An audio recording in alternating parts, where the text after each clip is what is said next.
Okay, we're going to start by my supplies. I'm using Baohong 100% cotton cold pressed paper. This is a block, and I've just took some holbein tape and I just taped up the edge so I have a nice clean kind of look when I remove it. And we're just going to start to paint wet on dry. This is dry paper. I'm just going to grab a big brush. This is my 16-inch Aqualite. Dip it in some water, and we're just going to put color down. Have fun putting color down. It could be all these kind of fall colors. This is burnt sienna. I've got yellow, cadmium yellow deep, cadmium red light. A little bit of gray we could use with the ultramarine blue deep. Just start to put the color down. I'm going to put this down so it doesn't tilt the wrong way. And like I said, we're going to start, throw some paint down. It's blue. Grab the yellow. Burnt sienna. Just start to put the paint any kind of colors you like that are fallish. This is a sepia brown. Just throwing this color in a little bit here and there. Dipping my brush in water. Grabbing some more water. Some orange, some yellow. I'm gonna have fun just putting color in.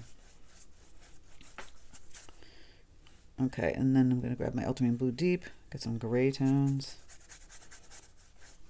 The sepia again. I don't want to make it too dark though. We want to keep it kind of light and fun and free. It's getting like all muddy down in here, so I'm going to remove some of this paint. A little puddle happening here. Yellows, some oranges. Kind of tilt your paper, add some more water, move it around. So now it's pretty wet, right? We can start to play with splatting color, moving color around, all that good stuff. Some cadmium red light. I do have a wonderful color called Brilliant Orange. This pyrol Rubin here. Throw a little red. Move this around. I might even put some green in here. So Prussian blue. I'm gonna clean up my brush. It's getting very dirty. Cadmium yellow deep. Let's get a little green. Grabbing more water and moving it around. More yellow. So it has that fall kind of color tones happening. Making a big puddles. And of course, I love burnt sienna. It's a great color. And this paper is fantastic because it has all those little really great nooks and crannies to get wonderful texture. I added a little ultramarine blue deep. Throwing this color in. Starting to pool down here. I can kind of lift some of the paint. Woo. Just liking all this fun stuff. You can just go to town painting colors here. Just like that. Now I might splatter in some color. This is that sepia. Big splats. Not everywhere, just in certain areas. Bigger with this red, cadmium red light. Big splats, look at those big ones. And they can kind of move around. Woohoo! Dissipate a little bit. Even yellow. Like I said, we're having fun with this. This is burnt umber. This is Daniel Smith's Lunar Black. If it's very wet, it's going to go shh and create more of like a texture look to it than actual splatters, which is kind of what we're going for. Very textural looking. And I do want to grab.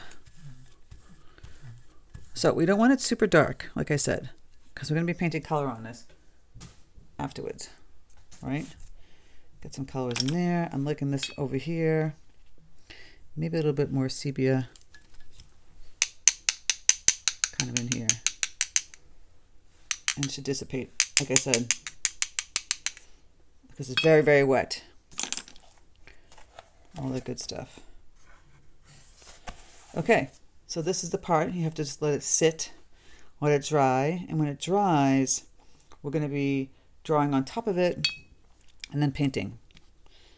Got a couple of spots here where this didn't fill in the little white areas of my paper. Just going to kind of fill those in. Ooh, I'm going to put some line work too. Have fun with this. Yeah. Like doing the little lines.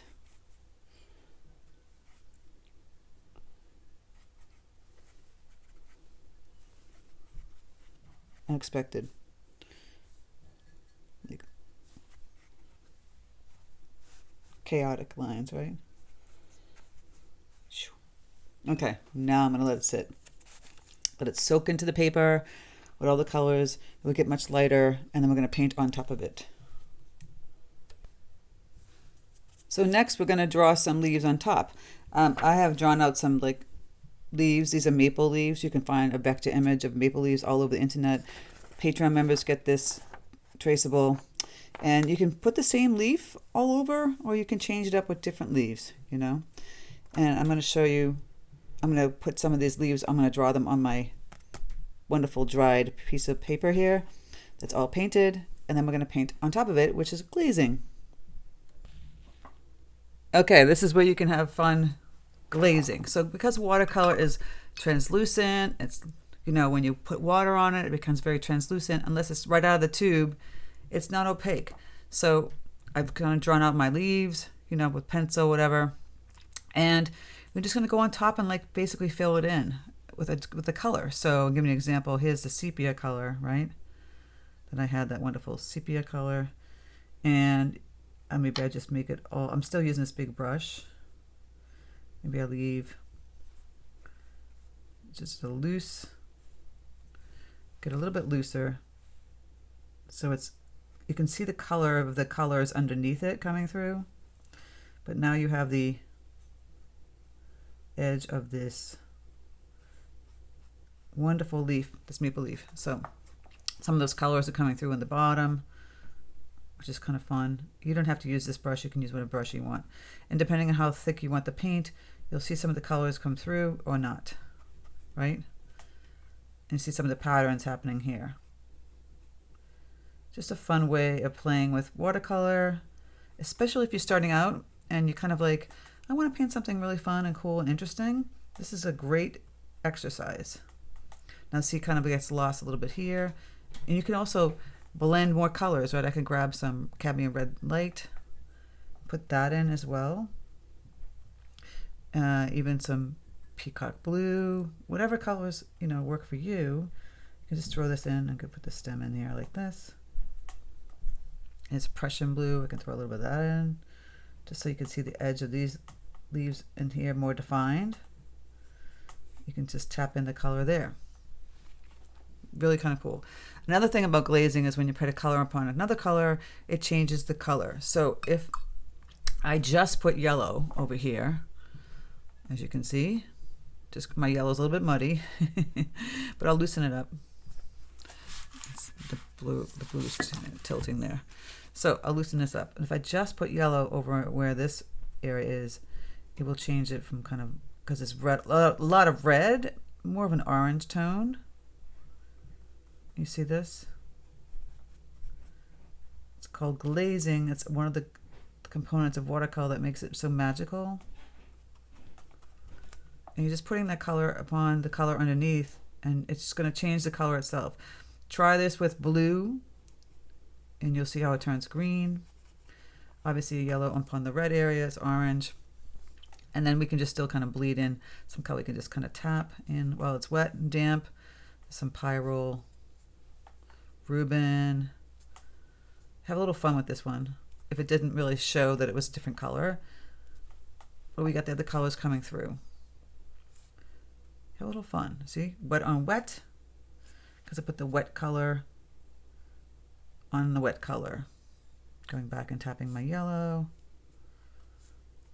So you even have more fun with playing with wet on wet with this, you know, vector image of the maple leaf. Right, and look at it, now it's drying translucent and you can see the elements below coming through. So I'm saying it's really kind of cool and fun. And even add a little brown to the tip. I might use a different brush at this point because it's too big. I could use the 12. It's a little bit better to manipulate the tips.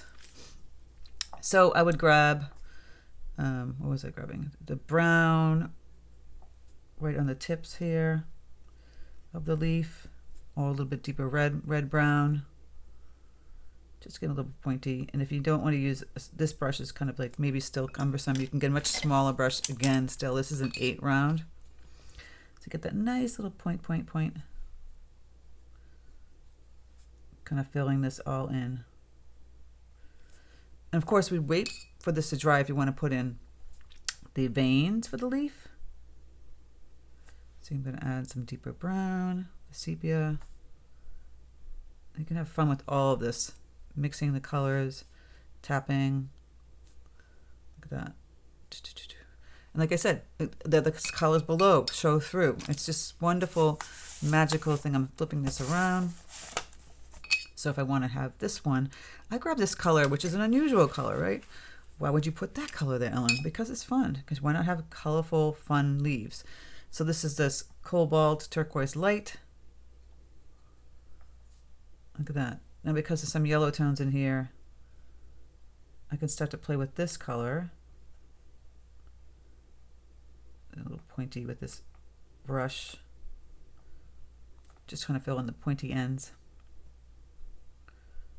I know I could do that everywhere, but I'm going to put some of this cobalt in. And now see, it's yellow up here. It's going to change it to green because of the translucent glazing of the blue on top of the yellow. Vice versa. If this was on the bottom and the yellow was on top, we'd have this wonderful color. So this is really kind of unique color, this cobalt blue. I can clean it off and just put some yellow in there and actually make green and put some green in here and kind of blend it, right?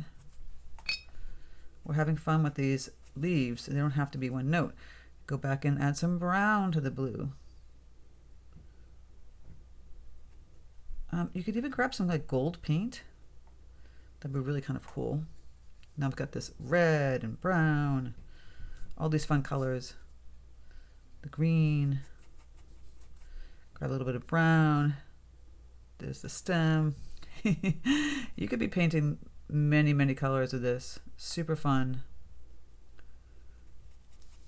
I'm loving those. Just make it more interesting. Right? I add some green with the Prussian blue. Give a deeper green. Now you notice how, see, it would take me much longer to paint this leaf with this tiny brush. This is why I encourage lots of people to use bigger brushes. Sometimes, you know, doing it longer, because what happens if you're trying to do wet on wet, I'm switching back to my brushes, what happens is that it starts to dry and you don't get to go there fast enough. So this is why I'm encouraging people to go a little bit faster by using a bigger brush. I'm going to lift up some of this paint here that I've made, but I'm loving this cobalt kind of happening here. Grab some yellow, even some Prussian blue. Change this up. While it's very, very damp still. Go and grab some of that. Oh, we've got this, like I said, sepia color. Really great deep dark brown. Just kind of play with the tips of these leaves. You want to do it when it's wet, so you can do wet on wet. More interesting with the colors. Just kind of tapping in some of this, some orange. Look at all those unique colors we're making. A lot of fun. I'm really loving this. And so you can see the it's coming through, the glazing is coming through on the brown one. If you just use a solid brown, we're playing with colors in this one, a little bit thicker. I turn my paper around and I'm just going to grab some burnt sienna. So keep it simple, right? You keep some of these really simple. Fill this in. I'm going a little faster here. I went back to my number 12 round. I'm going to grab cadmium red light. Go in here. while they're starting to seep into the paper, I can tap in some color with that. Again, the sepia, I can tap in a little bit of brown, maybe some lunar black. And we've got the stem. And I've got a few back here. I'm going to tap in a little color here. Maybe some pyrol Rubin on this one. And just on the points on the ends. So you know that there's a leaf kind of happening in the stem. You know, it will dry lighter again. I love this green, this brown. The sepia one is really kind of cool. I really love this color. Whoops. It's a great, great brown to play with. And of course, it's holbein. Now these ones might have been a little too thick, but you still see all these variations of color. And then I'll do another one with the sepia color here. So it looks really dark, but it's going to be translucent enough to show through like this one. I just fill this all in. You can get as pointy and realistic as you want or not. Fill it all in. And then I tap in some other colors in that one as well. Some yellows, some oranges, some reds. And then the last one, I'm going to make more of an orange-red color. There's that cranberry color. Again, a little bit darker, because we're working with darker area here, so we have to get a little bit darker.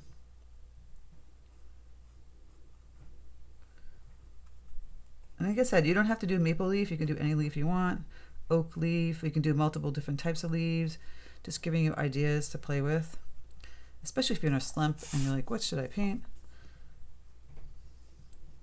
As they're drying, you can see all these kind of cool textures. Now this one's almost dry. You can start to add in with your smaller brush some veins. Let me grab my little brush here. So this one's just about dry. I can go back in with the same color sepia and then start to add the veins. If it's really dark, you can kind of lift out the veins, or you could try and paint around it. This way, I'm just going to do this. Light little veins. You don't even have to put them in if you don't feel like it. Just adding a little element. And I've noticed it dried pretty light. If I want to go back in and play around with adding a little bit more color again, I can do that. Just go right over those areas. And kind of blend. Even blend that little area that I just put the wonderful vein in. Make it a little bit darker. It will still show through. It's just that we need another level of darkness, and then you can add some deeper colors towards the tips. Water this down.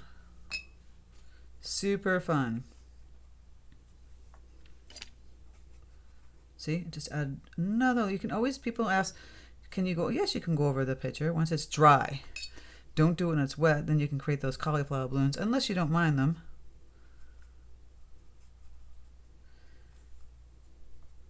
Just go like that. Now we've got all these kind of wonderful textures. You can add some branches. See, here's some branches. And then you can paint some leaves, like little skinny ones. Like this, just pushing down your brush, compound strokes. If you want to add something like that, a little more elements. Just little leaves, ditzy leaves. Make it more interesting. Grasses, all that good stuff. There's the yellow with the green.